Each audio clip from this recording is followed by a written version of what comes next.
Okay, time's 2:30, so let's begin here. Test number 1 is on Tuesday. We will spend about the last 30 minutes of class reviewing for it.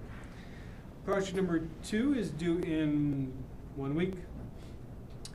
We will continue in chapter 2 today before we get to the review. Are there any questions? Yes? I think I'm mixing things up a little bit. Okay. But when we do the conf and the MC profile, do we look at the interval for the success probability, or we are looking at the interval for the odds ratio? You can use it to find an interval for pi. You can use it to find an interval for the odds ratio. You can use it to find an interval for a whole bunch of other things. So both. You have to write, you have to use the right linear combinations of the betas to get what you want. There will be some additional examples today when we were talking about odds ratios with MC profile.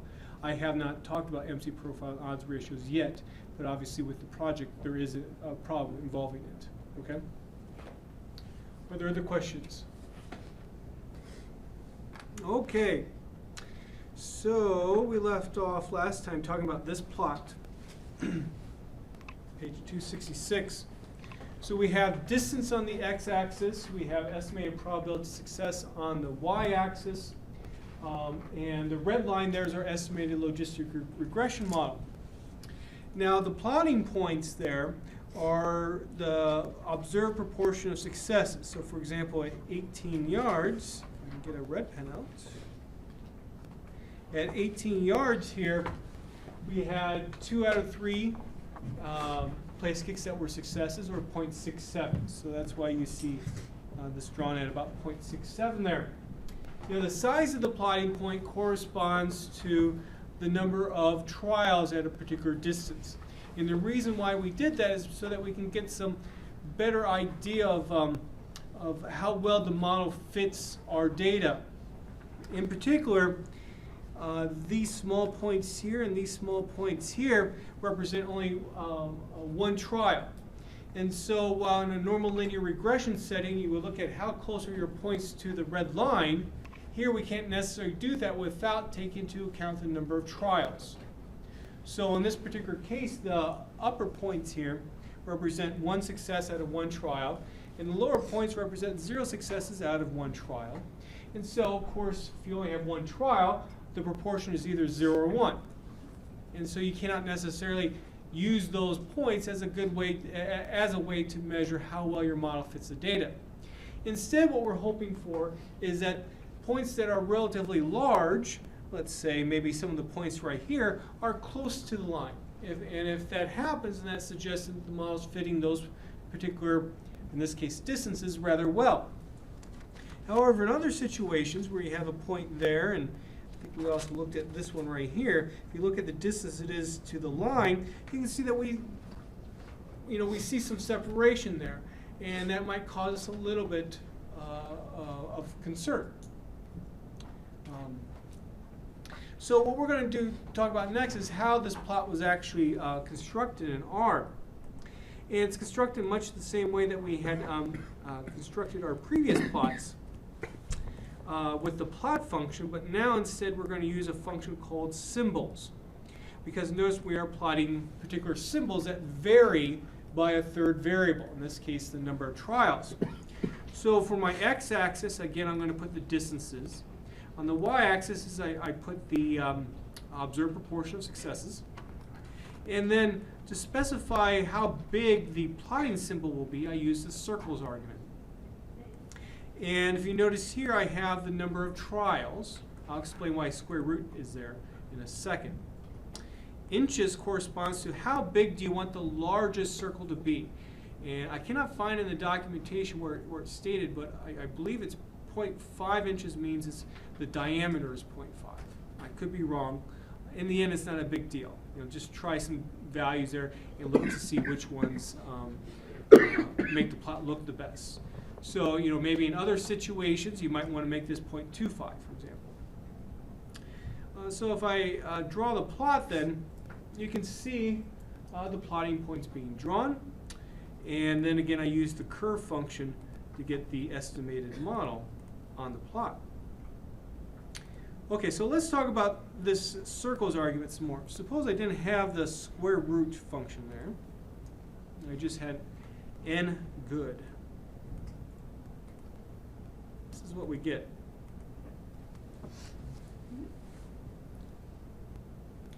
So we have one huge circle, and we have a whole bunch of extremely small circles. Why do you think that happens?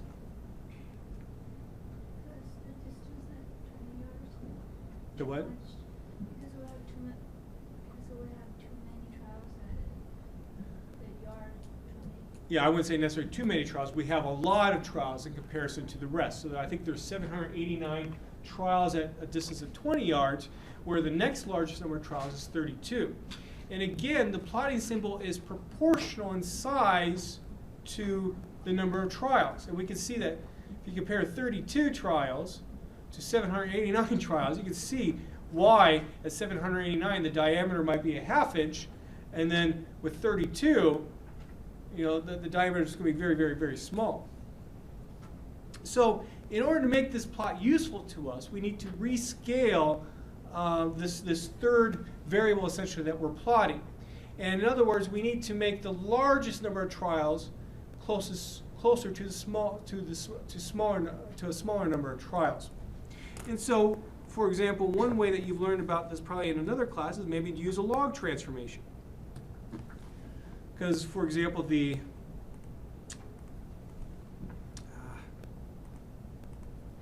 so the log of 789, you can see now it's just 6.67.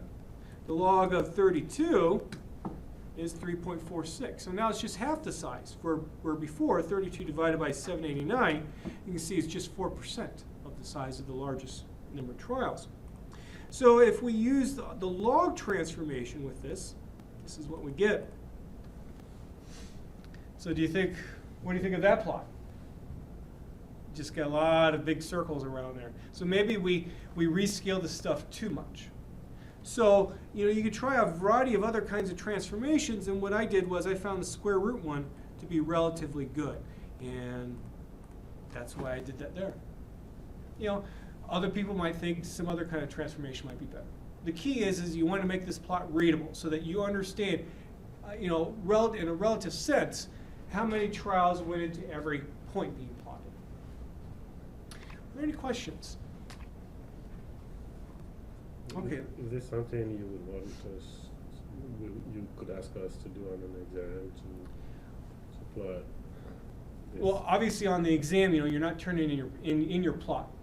But what I can do is, you know, ask you to construct a plot, and especially if it's a simple plot, ask you to, let's say, essentially put it on your paper. So, for example, a kind of question I've asked in the past is that, you know, perhaps I might ask you to do a plot of the logistic regression model. And what I do on the piece of paper is I give you basically this plot here without the plotting points, and you have to actually kind of draw in where that curve would be. So, does that help? Because while you can't turn in an actual plot, you know, that's coming from R, since everything needs to be written on your piece of paper, this at least allows me to assess, do you understand how to do the plot? Okay? Now, would I ask you to do a plot like this on the test and expect you to get all those circles exactly the correct size? No. What I could do is maybe have a data set that has 5 observations in it, and you might have to do some kind of plot like this. Or another thing that I could do is actually give you a plot, just like what you see in the notes on page 266, and say, okay, interpret it for me. So in that case, you wouldn't have to actually do the plot yourself, but you need to know, well, how to interpret it.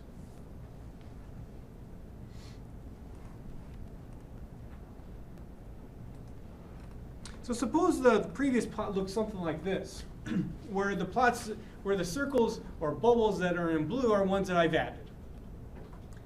So, what do you think about the fit of the model in this particular case? You have some problems. Because we have some big circles representing a large number of observations or a large number of trials, and they're far from that line. So when you see something like this is when you should be concerned about the fit of the model. Maybe things are just not working out well. Maybe you need to do some kind of alternative kind of modeling procedure. Now, another type of plot that you've probably seen in a normal linear regression setting is a plot that looks like this, where the black points, so we have a y, we have an x. The black points represent x and y combinations. The red lines, the estimated regression model. And then the green lines, which is new to us, are the confidence interval bands. And what that represents is that for a particular x, you could, let's say, project up, hit the lower bound, and project over, and this would be the lower bound of your expected value of y interval. I could also keep on projecting up and over if I can draw a straight line across, and this would be my upper bound of my expected value of y interval. So this helps you see a whole bunch of confidence intervals all at once. We like to be able to do something like that now with our logistic regression model. So to help you out then, I wrote a function called ci.pi for confidence interval pi. And what this function does, it will allow you simply for any particular explanatory set of explanatory variable values in any kind of logistic regression model that you have, it will find the confidence interval for you. So not only will this be helpful in our plot here, but this could be helpful in any kind of setting where you need to find a confidence interval for the expected value of y. So let's take a look at what the plot looks like. Let's see, where is it? There it is. Okay, so the function, you have to pass in your data. So it's like your data frame that you would pass in there, like with the predict function. So if I want to predict at a distance of 20 yards, I would pass in data.frame distance equal 20. Mod.fit.obj stands for object, means your results from the GLM function. You plug that in there, and then whatever you want your alpha to be. Then inside the body of this function is essentially the code that we've seen before to, excuse me, to find a confidence interval, a walled confidence interval for pi. So first of all, I do my prediction with of the linear predictor. I get the standard error also in there. Then I find the confidence interval for beta 0 plus beta 1 times x.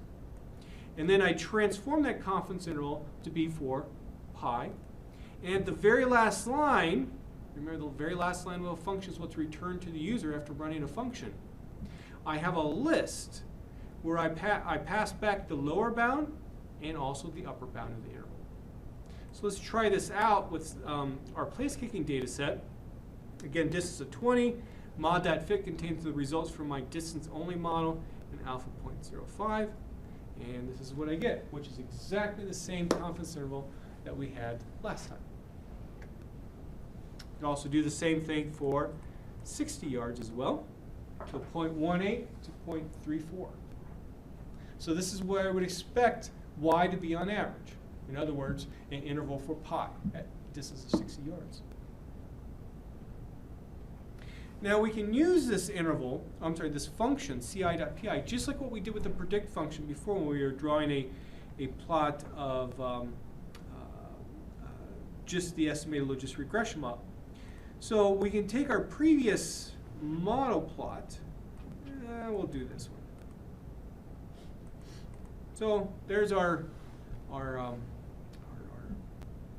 plot. All right, let's actually do with the symbols.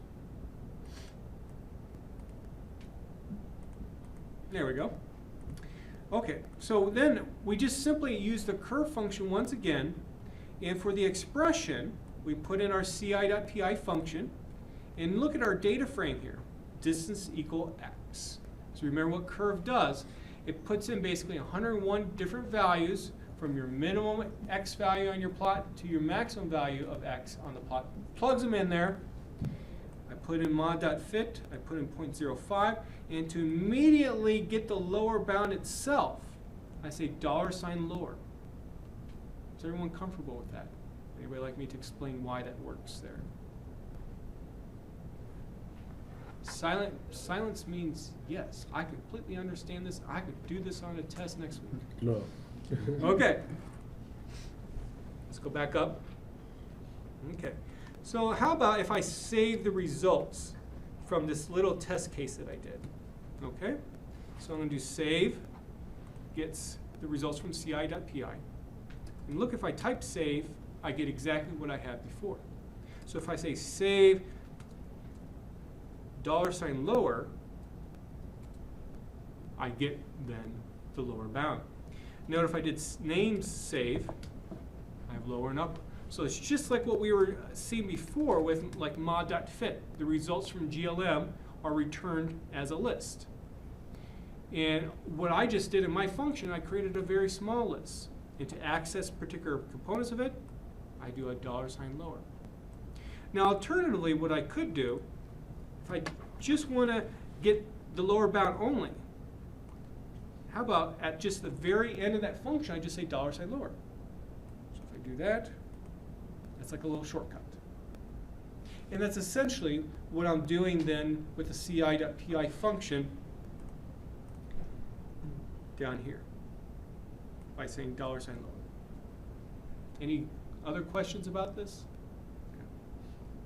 Okay. So color blue, line type dot dash, just to differentiate it. So I'm going to add it to my current plot. I'm going to draw it between 18 and 66 yards. And there's my lower bound. I do the similar thing for the upper bound. Notice how, if you see where my mouse is, notice how I have $upper there. And there's my plot.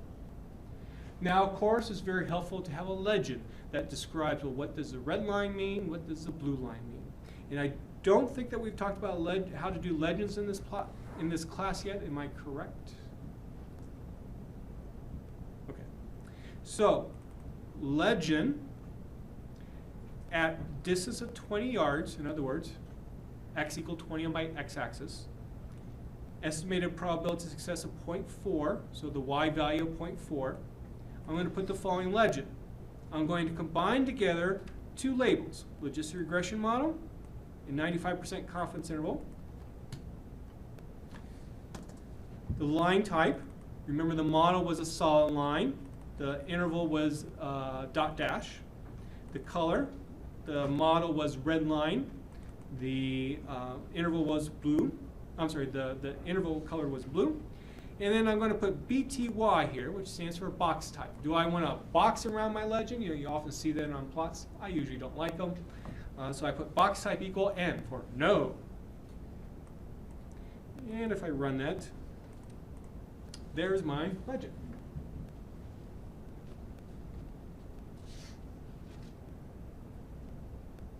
This almost was the cover of my book, this particular plot here. In fact, I thought it was going to be there, and so and in some of the early promotional materials that were produced, they actually used this for the cover of my book. And then, like a few weeks before it was actually published in a hard copy, I found out then I had this other cover for my book. There's a little bit of a story behind that. I did bring my book here today, this particular cover. We'll talk about the story later in the semester. Okay, are there any questions? So there's no way to add the upper and lower in the same line of code? Or, you know, not that I know of, at least with the enough. curve function Okay. itself. I mean, you could write your own function itself that says, okay, whenever I call this function, add both. Okay. You could do that. And if you were doing these plots a lot, it makes sense to do that. Write your own function that did that. Is there any function in the other graphing package that can do that? Not that I know of. How can we use the CIPI function? You just write the function where the package. Yeah, so I write the function. So if you ever want to use it, just get my code for my placekick.r program. Every time we Anytime that you would want to use it in any kind of R session, you'll need to highlight all the code for the function first, so that, you know, if you remember, if I do objects, for example, so you see all my objects, and you're going to see one called CIPI. Yeah. Yep. Now, if I had my own package, Its object is the package's name? No, I don't have my own package for corresponding to this book, but if I did, I would have put that function in there. It would have been a little bit easier for you to work with. Yeah. You know, there's not a whole lot of functions that I actually wrote for my book, so that's why I decided not to make my own package. Maybe in the end I will, but you know, it takes time to do that, and I just have not done that yet. I think it works fine just the way it is.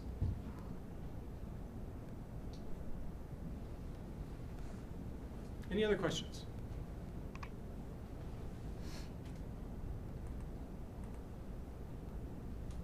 So this is what the plot looks like then in the notes. And again, what you can do, let's say at 60 yards, you want the confidence interval. You could just, let's say, project up and over. There's where the lower bound would be, and the upper bound, I can draw straight, would be somewhere around there.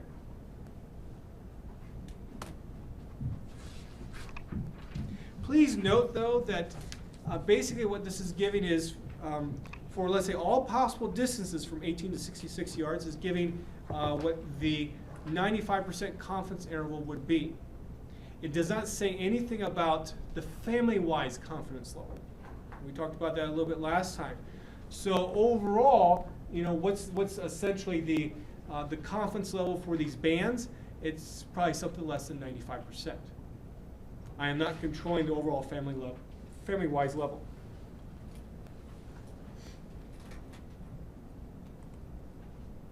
Okay, so that takes us to page 272. Sorry, would you need to control that for that? You know, it just depends upon what your purpose is. If you're really interested in, you know, knowing what the expected value of y is throughout those distances, and you know you want to have it with a certain level of confidence, well, yeah, then that would be of interest. I think it you know, it takes for I think students to fully understand that aspect. It would take probably at least a half day of a class to fully understand what this is doing. I have just chosen not to. And so what this plot does is, you know, let's say if you are just interested for a quick estimate of at 40 yards, well, you can look at the plot. You know, especially if you've taken have you taken Stat 802? Okay. Stat 802, they talk a lot more about family-wise confidence levels in that particular class, and you know, I urge you to take that course because I think it will give you some more background about why, in some situations, that might be important. Okay. Okay, so we're going to talk about interactions and transformations for explanatory variables. So, you know, now we're getting into the part of the course. I guess we've kind of done this a little bit already, where, you know, if you had like a course like Stat 870, this will help you a lot. In fact, this would, a lot of this stuff's just simply review, and it's just a little small tweak to it to now a logis regression setting. You know, Stat 870, and that's why I put Stat 870 as a strongly recommended course for this for this particular course. But anyway, at the very least, you know, if you've had like a course like Stat 870, this will be at least a good review. And so we're going to talk about two different kinds of terms that you could have in your logis regression model, such as an interaction term. We're going to talk about two-way interactions, and we will only talk about two-way. We won't really go any higher. And we will also talk about what are called quadratic terms, I mean like an x squared model. You could have like an x cubed, you could have an x to the fourth. We're just going to keep it simple and use a quadratic term. So first of all, interactions. Well, what does an interaction mean? Basically what that is saying is that, let's say you have an explanatory variable, and how it affects your response is dependent on the level of another explanatory variable. So for example, let's say I have x1 and x2 in a logis regression model. So in the past, you know, we've just seen models that have these three terms in it. Now, an interaction term basically means you take x1 times x2. So notice that if you were really, really interested in the effect that x1 has on the response. In the past, you would have been just focused on beta 1 itself. But now, since x1 is in the model in two different places, you also have to worry about you also have to worry about beta 3. But notice that depending upon the level of x2, that's going to have an effect on, well, what happens if x1 changes? Because if x2 was 5, notice now you have a 5 beta 3 there. But if x2 was 10, now you have a 10 there. And so you have a whole different meaning of, well, what's the effect of x1 on the response? So first of all, how can we have our estimate models that have an interaction term in it? Specifically, suppose it's just this particular model right here. Suppose you have a data frame that has x1 and x2 in it. Then one way to estimate the model is with the formula argument. You specify, as you might expect, x1 plus x2. But to get the interaction term, you use x1 colon x2. So that's one way. Another way is that just specify x1 asterisk x2. Of course, we often think of the asterisk to mean times. So you might be thinking, well, why didn't we just do that there? Well, the asterisk means a little bit more than just times in a formula argument. Basically what it means is not only do you want x1 times x2, but you also want x1 and also x2 in the model as well. So in other words, it's like taking, let's say, x1, x2 and all of its, let's say, lower order terms, you could say. We're often referred to as main effects, if you've heard that term in another course. So x1 and x2 would be the main effects. x1 times x2 would be the interaction. Now, what would happen if you put x1 asterisk x2 up there? You'll get exactly the same model. R recognizes that, oh, I can't just have x1, x2, and then have x1 and x2 again, and then take x1 colon x2. It recognizes that, and it will estimate the correct model. There's one other way that I use a lot less to specify this particular model. It's useful in some situations. And that is, you could use parentheses x1 plus x2, then a caret sign 2. And basically that 2 means you want x1, you want x2, and all possible pairwise, or let's say second order, combinations of x1 and x2.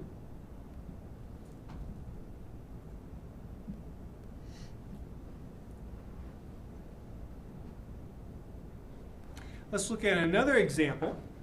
Suppose we have x1, x2, and x3 now available to us, and you want to have the model that has all pairwise interactions between x1, x2, and x3 in it. Oops. Sorry, just a second.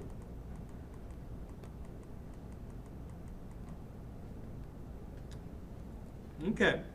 So how would we specify this model in R? Well, the first way, as you might expect, you just put the main effects, x1, x2, x3, and then you put, using a colon in there, you put all possible combinations of x1, x2, and x3, pairwise combinations, that is.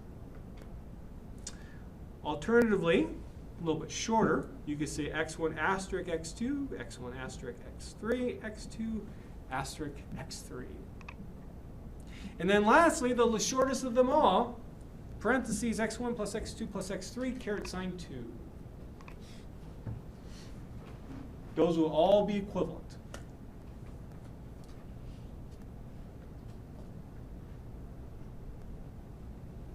If you have an interaction term in a model, you have to have the main effect in there as well.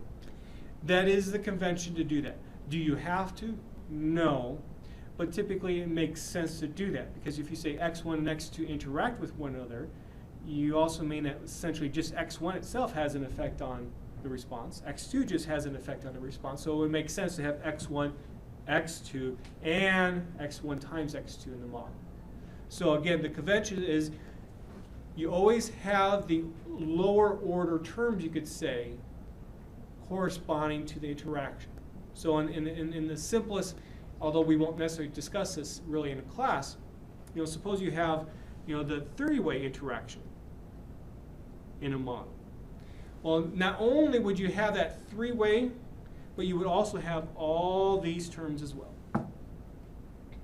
Okay? Very rarely would you not necessarily have a an lower order term. And for all the stuff that we will do, we want the lower order terms. Yeah. If I want a three-way, could I just start as x1 asterisk, x2 asterisk, x3? Yep. Yep. So I can make it separate. No need to make a lower order. Well, if you wanted that, so you're saying x1 asterisk x2 asterisk x3. Yep, that would work. Another way is that you would do this, except for you put a 3 there. Okay?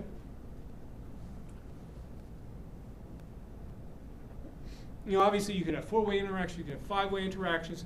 It just gets to a point where I don't think it's really worth our time exploring all these higher level of interactions. And also, as these levels of interactions go up, obviously the model's going to become much more complicated, going to become harder to interpret. And after all, every model that we look at is an approximation to reality. So at some point you might want to just, unless you have a specific reason for it, you might want to just simply draw the line somewhere in terms of how high of an order of interaction. Okay, so let's suppose again that we have this simple model here with x1, x2 and an interaction. Let's look at how we can interpret the effect that x1 has on the response. Again, we're going to use odds ratios, but the odds ratio is not going to be as simple as what we had when we did not have the interaction in the model. To find the odds ratio, it just goes back to basic principles of what an odds ratio is. So an odds ratio is the comparison of two odds. So the odds of success at, let's say, x2 plus c, so a c unit increase in x, over the odds of success at x2. And I guess I might have misspoke earlier. I said we're going to look at the odds ratio for x1. We're actually going to look at the odds ratio for x2. And the key is we're going to hold x1 constant, meaning that we're not going to change that at all. We're only changing x2. We're going to change x2 by c units. So then it's a matter of writing out then what's the log odds. And we did this before with very simple models. So you take e raised to the beta 0 plus beta 1 times x1 plus, and notice we add the x2 plus c in there, plus beta 3 times x1, and again, we have x2 plus c in there. The denominator is then just our regular old model. And look what happens. Certain things cancel out. The beta zeros, beta 1 times x1. The beta 2 x2 cancels out with that one right there. The beta 3 x1 x2 cancels out with that one right there. And this is what you're left with. In a little simplified form is that, where you factor out the c. That's your odds ratio. Now notice here, again, x2 does not play a role. It's only the increment that plays a role here. However, x1 is in there still. And hopefully that makes sense. If you want to understand the effect that x2 has on the response, well, it's dependent upon what the level of x1 is. And the odds ratio shows that. So then what's the standard interpretation that you could use? Well, the odds of a success change by e raised to the c times the quantity beta 2 plus beta 3 times x1 power. Changes by that times for every c unit increase in x2, and this is the extra part that you have to add, when x1 is fixed at a particular value, whatever that value is. Is it 5, is it 10, is it 2.67, whatever.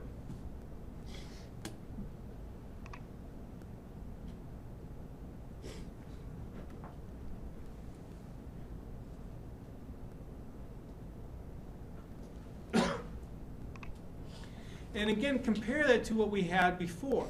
Before we had e raised to the c times beta 2 power only, or we would have had that.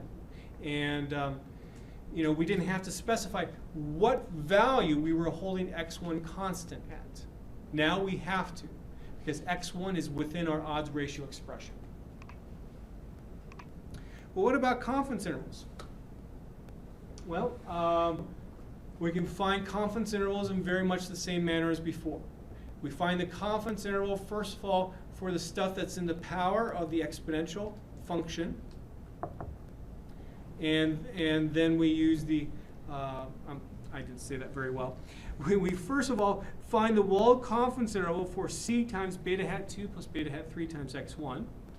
And then we use the exponential function with that to get the confidence interval for just the odds ratio itself.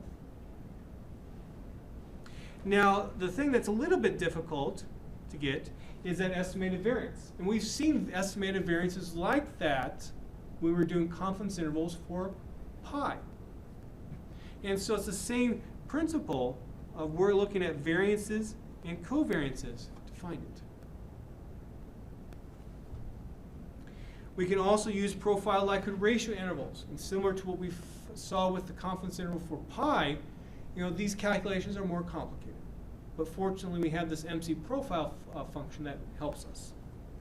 So let's take a look at an example.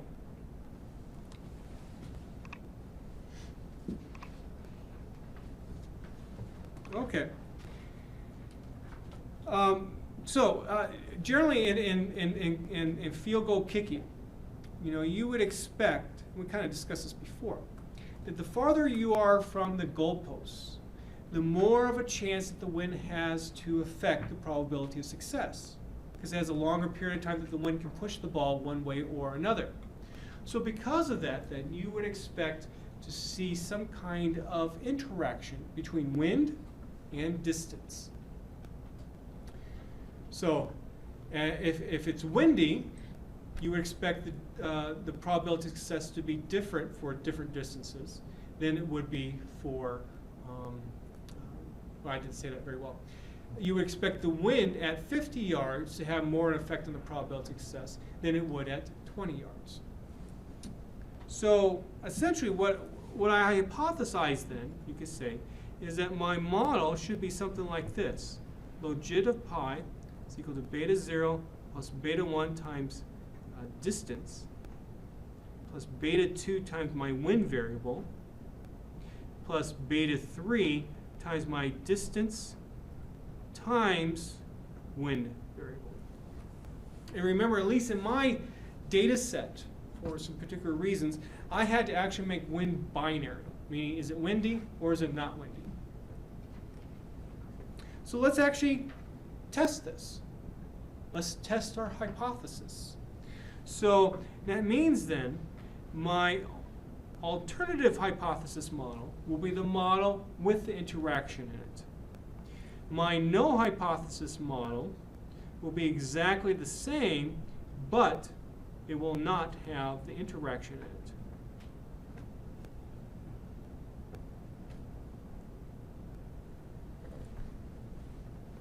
Okay, so I just want to compare those two models. How did we compare those two models in the past? We used a likelihood ratio test. If you remember, there's a few different ways to do likelihood ratio tests, so I'm actually going to show you a few different ways here in the context of this problem. So the first thing I'm going to do is estimate my alternative hypothesis model.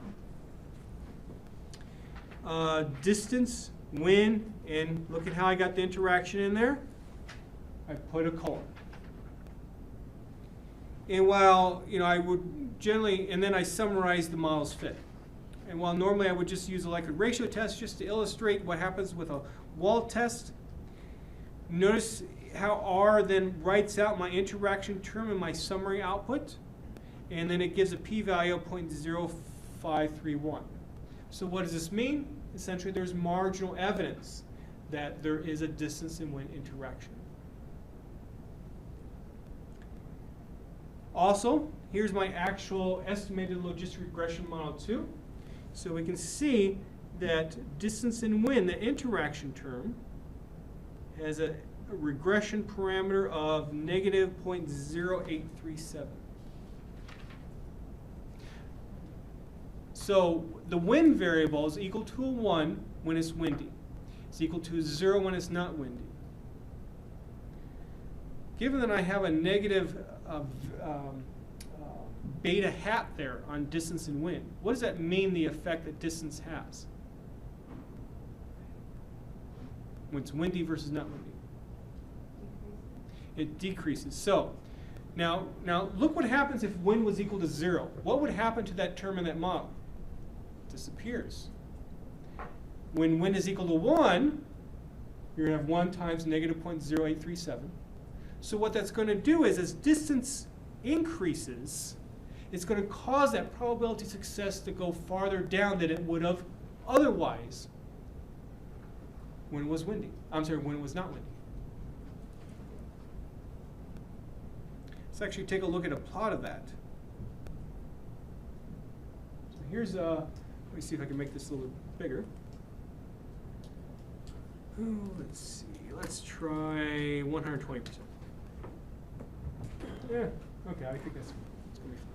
So on the left-hand side there, I show you what happens when we don't have the interaction in the model, and we can see that, you know, as obviously as distance is increasing, you know, the probability of success is going down, and especially here in this middle range here, you know, the lines essentially look parallel to one another. The reason why they're not parallel up here is because they all have to eventually go up to 1. And the same thing would happen down here. As you keep on increasing the distance, eventually when it's getting towards 0, the lines will be coming together too. But otherwise, in this middle range, they're largely parallel. This is an example of when you don't have an interaction. But when we do put the interaction in the model, look what happens. The red line here corresponds to wind equals 0. So no interaction. But when wind is equal to 1, look at the effect. Just like what we had said when we looked at that negative 0.0837. That as distance increases, it's going to drive that probability of success down faster than what it would have been otherwise. And so you can visualize now that interaction through through this plot here, and the interaction's effect. I think it's kind of cool. You know, compare this blue line to the blue line that we had originally over there. You can see the effect that the interaction has. Okay, so let's quickly do the likelihood ratio test then. So what I do is I also estimate the null hypothesis model. And then again, there's a number of different ways you could do this test. I'm showing you multiple ways because you have to be comfortable with multiple ways. I'm not trying to do this to confuse you. We can use the ANOVA function, where we simply put in the null hypothesis model and the alternative hypothesis model. Say test equal chi-sq. That tells R, hey, I want the likelihood ratio test, and this is what we get. For the null hypothesis model, which is denoted by model 1, we get the residual deviance. We also get it for the alternative hypothesis model. The actual test statistic that we want that compares these two is negative 2 log lambda, 5.1. And here's my p-value, 0.02379. So again, we have marginal evidence to suggest that, yes, indeed, there's a distance and wind interaction.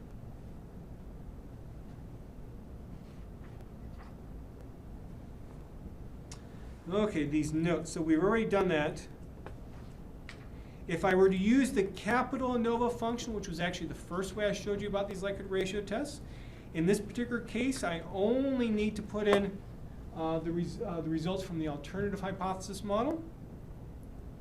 I use test equal LR for likelihood ratio, and look at my test statistic and p-value are exactly the same. Now please note the following. It also gives you p-values for wind and distance too. You have to be very careful about what those p-values are represented for what tests. And what they are represented as follows. This wind here represents, suppose distance is in the model. Let's just test the beta for wind. So it says, you don't have the interaction in your model. you only have distance. In a similar manner, this distance here says, let's say you only have wind in the model, let's test the beta for distance. Now why? Well, if it goes to that hierarchical way that we form these models. If interactions in the model, the corresponding main effects need to be in the model too. So if I'm already removing, let me restate that. So if I'm, let's say, removing wind from my model and I want to test is wind important, well, would it make sense to still have distance and wind in the model? So that's why the test is constructed this way. If you've taken Stat 802, you've heard about different types of sums of squares and how they're formed. Notice this thing right here says type 2 tests. That's where that terminology comes from. If you haven't seen that before, don't worry about it. Okay. So I think we'll end it there so we can review. Let me make a mark in my notes. And then next time what we'll do is we'll start talking about then these confidence intervals.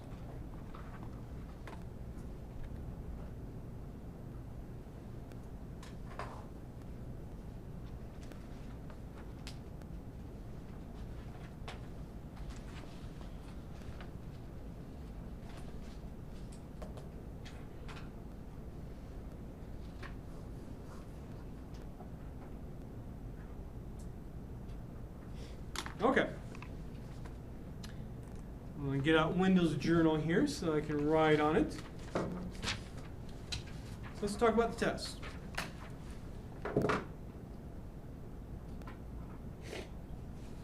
Okay.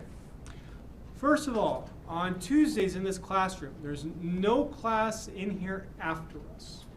So because of that, I will allow you to have 15 extra minutes to complete the exam. So the exam will go from 2:30 to 4 o'clock.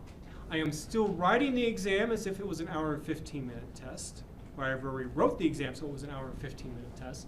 But if you need an extra 15 minutes, you have it. Okay? Now, with the test itself, of course, you know that there's a formula sheet. Please make sure you take a close look at it so you know what information is given to you.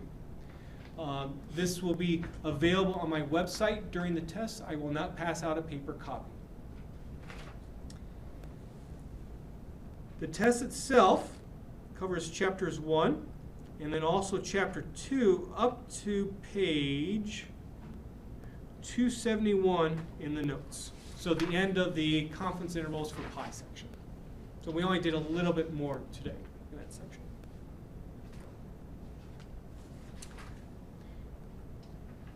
There are 100 points possible on this test.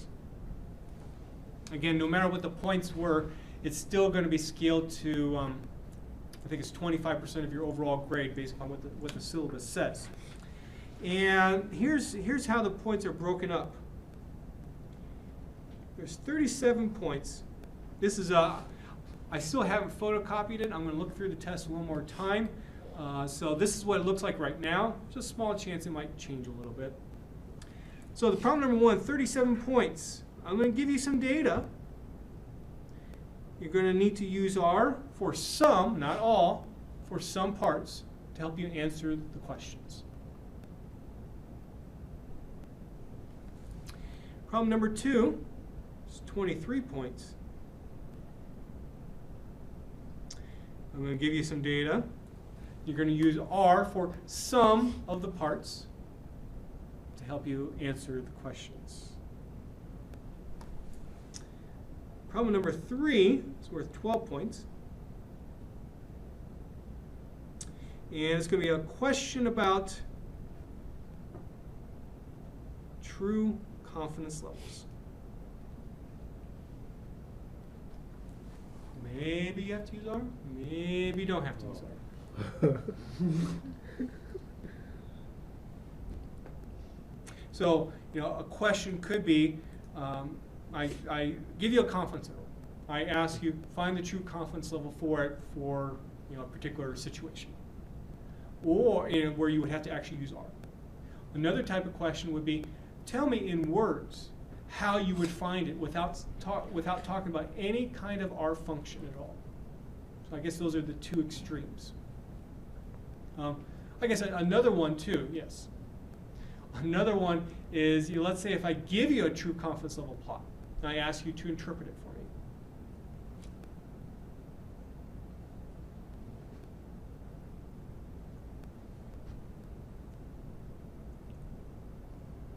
So obviously, as you're preparing for the test, think of those 3 different scenarios, and make sure you can do them. So, like, pick a confidence interval. Let's say the confidence interval for pi.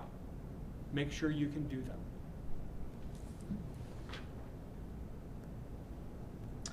Number 4 is 28 points. There are 4 short answer questions that are not necessarily connected in any way. This is usually my favorite parts of all my tests that I have, because I always usually end a test like this, because it really helps me focus on certain things that I want to make sure that you understand. So you might have to write a couple sentences, maybe 3 sentences, to answer a particular problem. It could also be like a very short derivation as well.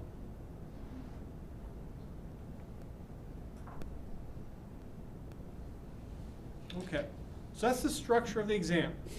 Now, I do not think that the test is hard. Then again, I wrote the test. But seriously, I don't think it's hard. Usually I have a significant number of students who do very well in my tests, but I also have a certain number of students who do, unfortunately, very poorly. And let's talk about what's happening with those students who do very poorly. First of all, when I talk to them about the test afterwards, they say, all this was doable. There wasn't anything unusual about it. My test that I give, I make sure to try not to give you anything that's unexpected. So there should not be surprises. If something surprises you, then you haven't studied enough. Okay? But there shouldn't be surprises. And so, students who, ask me to go over the test with them, again, they'll say, yeah, I remember us doing that. But I think the problem is that they didn't necessarily understand that they needed to maybe understand the material more deeply than what they had studied for. Okay, so be careful about that. Let's see. Also, be careful about particular problems that have multiple parts to it. I get kind of disappointed sometimes where, a student, I expect them that, they're going to be able to answer this question, and maybe they answer the first part completely fine, and then they just totally miss that there was a second part to it. So, for example, I might ask you, find a confidence interval for pi and interpret it. So students really focus on the numerical computations, and they get the interval for pi correctly, and they forget to interpret it. That might be, let's say, a 10-point problem in total, where maybe 3, 4 of the points was interpretation. And if there's nothing there, well, it's hard for me to give you partial credit if you didn't answer the second part of the question. So please read a question thoroughly. In fact, what you might want to do when you're reading a question, put like a number 1 there. That's the first part. Let's put a number 2 there. That's the second part that I need to make sure that I address. Also, make sure that you're answering the correct question. So, to give you an example, I'm going to pull out test number 1 from last year that hopefully all of you have taken a long, hard look at already. And problem number 3A. This is what tripped up a lot of students last year. And it was all because they didn't answer the right question. Okay. So 3A was actually a true confidence level question. So I say, very small number of trials, 3. Pi is 0.2076. Complete the following. Part A. Show how the exact true confidence level is found by actually writing out each component of the sum, as shown there. So I'm giving you the equation that's used for the true confidence level that we've seen in our class before. So I want you to show me exactly, for let's say w equals 0, write out the term, plus w equal 1, write out the term. So it's just a matter of, do you understand what a summation is? And then state the actual true confidence level. And so if we actually take a look at it, this is what I was looking for, something like that. Now you could have probably been a little bit less detailed, but this was the, this is my answer key, so that's why I was purposely made sure I put in all the components there. In fact, I mean, yeah, I'll just leave it at that. And so the value is 0.88. So a number of people, got it right. But then a number of students also decided to use Monte Carlo simulation to answer the problem. Remember, that's the first way that we looked at how to estimate a true confidence level. But here, I'm actually giving you the equation. I want you to show me how the calculation is done. That's what I'm talking about in terms of not reading the question correctly and answering the wrong question. And while you might have got did the Monte Carlo simulation completely correctly, but you didn't answer the actual question. And so at most, I would give you at most half credit for the entire problem, because you didn't answer the question correctly.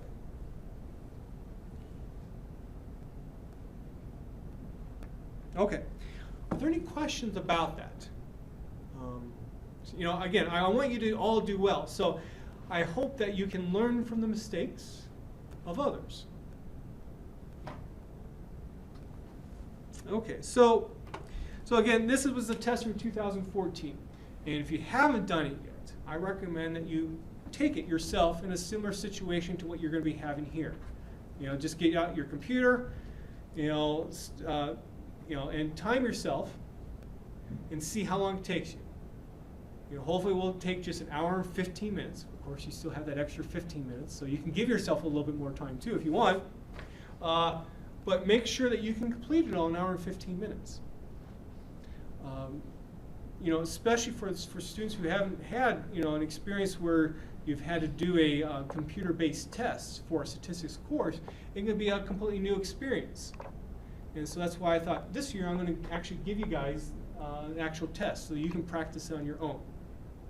Because there's usually, in the past, there's usually been like 1 or 2 students who only got through maybe half the tests. So they're just taking too much time, let's say trying to figure out the correct code to do something. Okay. So let me get back to here. So let's talk a little bit more about the test structure, just to make sure that there's no misunderstandings. Again, you will be using the computers at your desk here. You will not be using your own computer. And you essentially use the computer as you would like a calculator. So if I ask you to calculate a confidence interval for pi, use R to do it.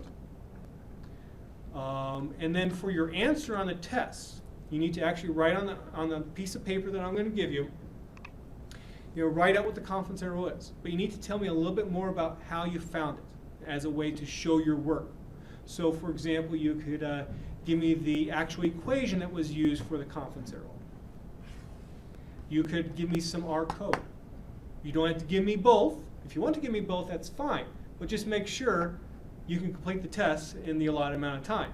So what you might want to do is just give me one, and then if you still have, let's say, 15 minutes left at the end, okay, go back, check your answers, make sure everything's okay, and if you feel as though it's needed, give me some more additional evidence that you knew what you were doing, you're trying to show your work. The reason why I really want to show your work part is so I can give you partial credit if needed. Because if you just give me, let's say, the confidence interval itself, and it was wrong, maybe you made one little programming error, how can I give you any credit? Because I have no idea of how you found that confidence interval. Maybe it was just 30 seconds left to go on the test, and you just quickly decide saying, I'm going to say pi somewhere between 0.1 and 0.2. I'm going to write down the test real fast. Okay, how can I give credit for that? So that's why try to show your work. I should say do show your work. Wait, so we have to write out the code by hand? Well, again, you have 2 choices. You can write the actual equation out of what was calculated. So actually write out the confidence interval equation. Alternatively, you could write some code. So let's say you want to do it the easiest way to find a confidence interval for pi, use binom.confident. Show me the binom confident code. Okay? Do not give me like a long list of 10 lines of code. You don't have time to do that. So if you ask a question like that, we could simply just use binom the conf Yeah. in Use right the here. quickest way possible to do this stuff. Now, there could be questions where I can't think off the top of my head for a confidence interval for pi, where I might expect you to show me, let's say, a longer way. But if I don't specify how to do the calculation, do the quickest way possible. Okay? Any other questions about that?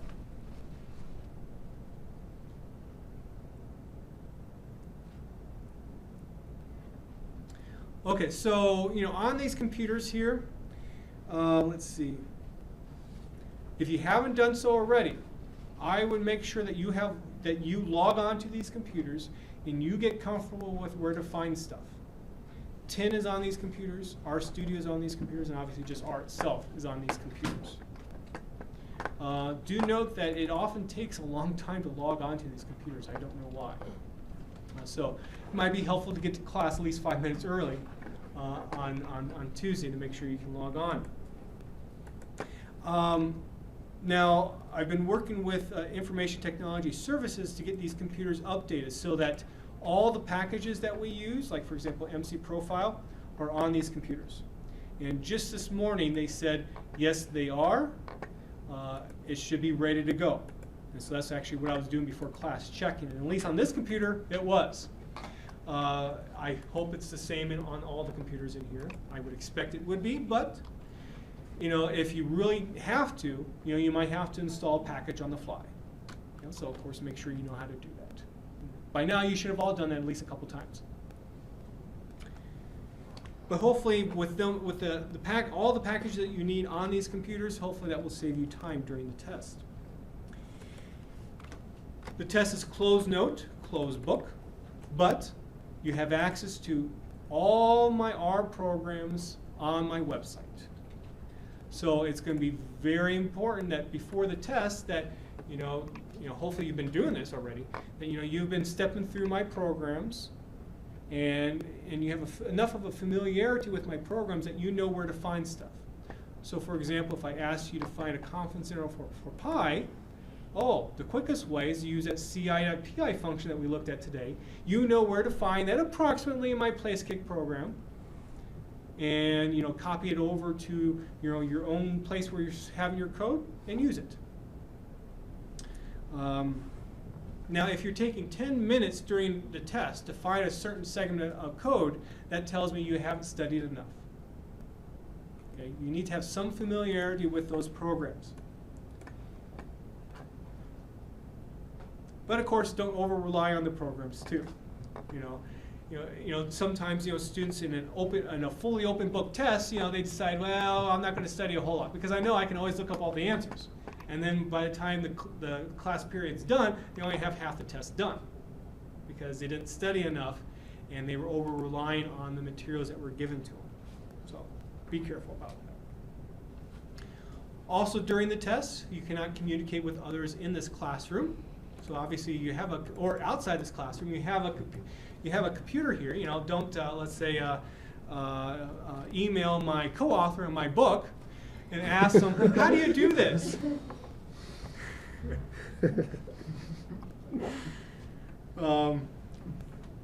Also, make sure that you're not like using a size 50 font on your computer here, because obviously the person who sits behind you could perhaps see what you're doing. So use a normal size font.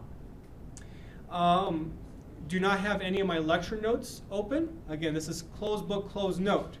You just have access to that formula sheet and also my R programs. And please also be aware, I can see what's on your computer up here.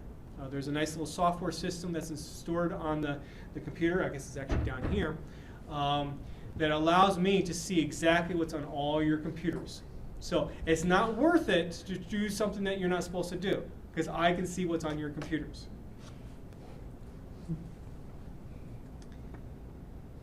Okay, so are there any questions about the structure of the test, what to expect on Tuesday, before I do a little bit of a review of the material that we've covered? So I cannot print out the formula sheet. You can print it off, but just don't bring it to class. Okay? Because it's all going to be available to you. Now, I do not anticipate that students will be looking at that formula sheet a lot during the test. You know, I guess I kind of give it almost as a security blanket, so that you don't have to, let's say, memorize formulas for stuff. I imagine a few times you will look at it, but it shouldn't necessarily be something that you're going to be spending a whole lot of time looking at. Any other questions? Yes. Do we get extra credit question? Well, at least the way the test is written right now, I have not come up with a good extra credit question yet. So sorry. Maybe I will between now and the test, or at least now and until I print it off. But at least right now, there's not an extra credit question. Typically, extra credit questions that I put on tests are not ones that most students will get. So it's extra credit after all, you know. We'll see. Other questions? Okay, so let's just review some of the material quickly here. So in Chapter 1, we talked about, well, estimating the probability of success in two different situations. One where, let's say you have like a homogeneous population of individuals or objects or whatever, and another where maybe these objects fit into two different categories, which now in Chapter 2 you can think of it as an explanatory variable with two levels, like the change variable with the Placekicking data set. And so we started off with the basics, a Bernoulli distribution and a binomial distribution. Obviously, make sure you're familiar with how to find probabilities associated with it, how to simulate data from those particular distributions as well. Then we started talking about, well, how do you estimate pi? And that's where maximum likelihood estimation came into play. Well, I will not ask you to derive by hand, what the maximum likelihood estimate is. You should be familiar with, how to use R to find it. Also, make sure you understand the properties of maximum likelihood estimates, in particular normal distributions. Make sure you're familiar with that. Then we started talking about a confidence interval for pi. There was 4 different ones. Make sure you understand the advantages and disadvantages of all of them. So for example, we know the problems with the walled interval. Well, make sure, if I ask you on a test, tell me why we don't want to use a walled interval typically. That would be a nice little short answer question. Make sure you understand also how to calculate them, but also find the true confidence level too. Again, I might ask you using R, find the true confidence level for this particular setting, or I might say, describe to me in words without using any R functions as one of the words, how you would find the true confidence level. We talked about hypothesis tests for pi.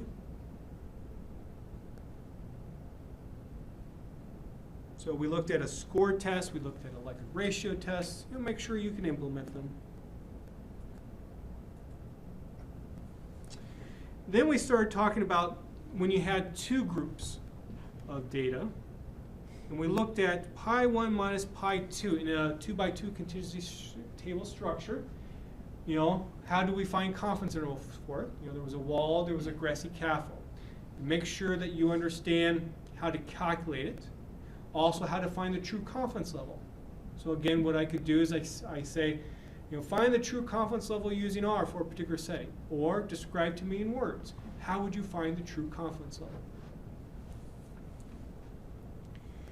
Then we talked about the relative risk, which now is just taking pi 1 divided by pi 2. Well, why would we want to do that versus pi 1 minus pi 2? Also, how can we calculate a confidence interval for it? How can we, let's see, how do we interpret relative risk? And then we also looked at odds ratios. Again, how do you calculate it? How to interpret it.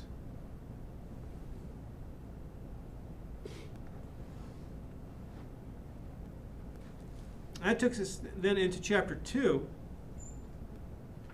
And we are primarily just looking at logistic regression in chapter 2. Make sure you understand how to write out the model properly.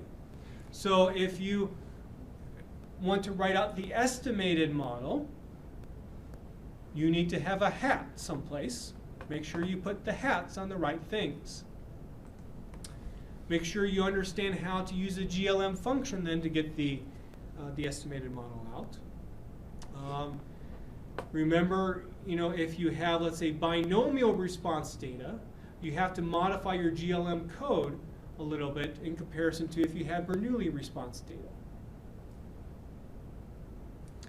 Make sure you understand the estimated covariance matrix too. How do you find it? Well, there's that VCO function. Well, what does it represent though? Make sure you understand that. Make sure you can do simple plots of the model. We did that at the beginning of chapter 2. Then we also have been doing it now, more complicated plots, with this this section on prediction for pi.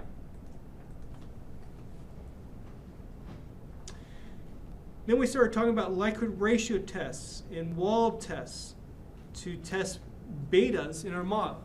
Make sure you understand how to do this in R. Make sure you know what a deviance is.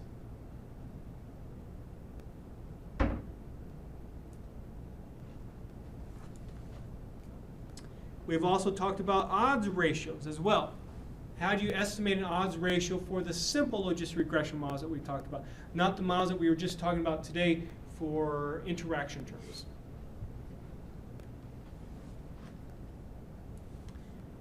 And also, when we're finding, let's say, pi hat in confidence intervals for pi, make sure you're familiar with how to do that.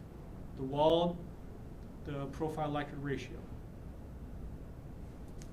Make sure you can use the MC profile.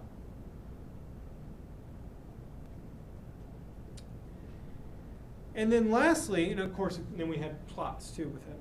And then lastly, please remember that all of our class periods have been recorded. So if you want to relive a previous experience in class to review something, hey, you can look at the video. And I strongly recommend that you do that if you need extra review.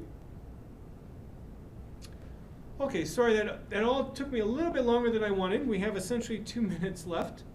Are there any questions?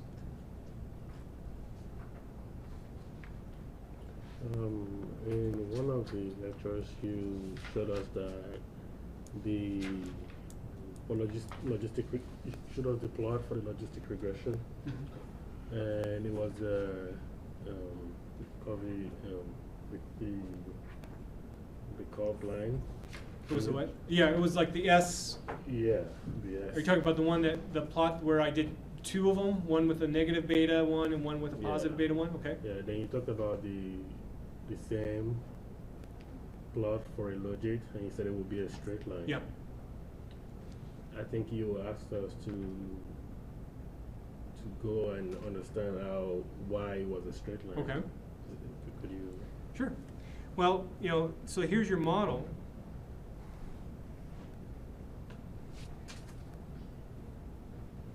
Okay. How about we just call this, for lack of a better letter, A. So if I were to draw the line A is equal to beta 0 plus beta 1 times x, if I told you what beta 0 and beta 1 is, what would that look like? Well, if beta 1 was positive, it'd be a straight line. That's why. That's why it's just simply a straight line.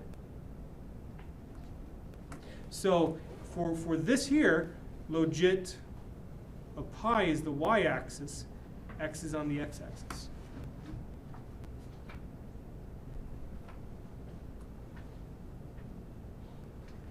If you're having problems seeing it, just think about what you would do with a simple linear regression model.